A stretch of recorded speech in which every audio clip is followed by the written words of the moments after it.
बिहार में 20 अगस्त से जमीनों का सर्वे शुरू हो चुका है।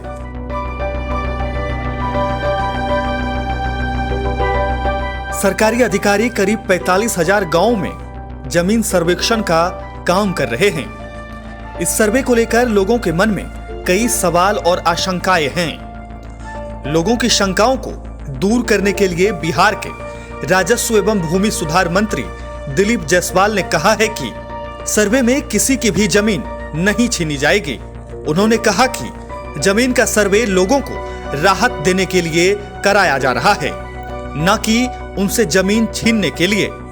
इसको लेकर लोग पूरी तरह से निश्चिंत रहें। दरअसल बिहार में बहुत से लोग प्रदेश से बाहर रहते हैं। ऐसे में उन्हें डर सता रहा है कि कहीं सर्वे के बाद उनकी पुश्तैनी जमीन उनसे छीनी न जाए। वहीं दिलीप जायसवाल ने स्पष्ट किया कि जिन लोगों के पास अपनी जमीन की ऑनलाइन रसीद है और वे उस पर काबिज हैं, उन्हें कोई कागजात दिखाने की जरूरत नहीं है।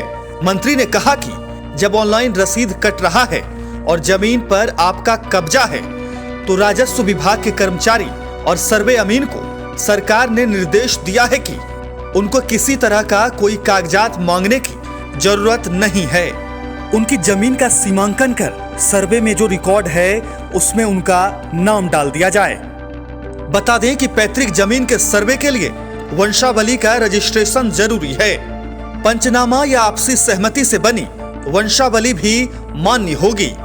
वहीं अगर जमीन की मालिक लड़कियां भी हैं तो उनका नाम वंशावली में शामिल करना अनिवार्य है। सभी रैयतों को अपनी जमीन से जुड़े कागजातों के साथ स्वघोषणा प्रपत्र जमा करना होगा।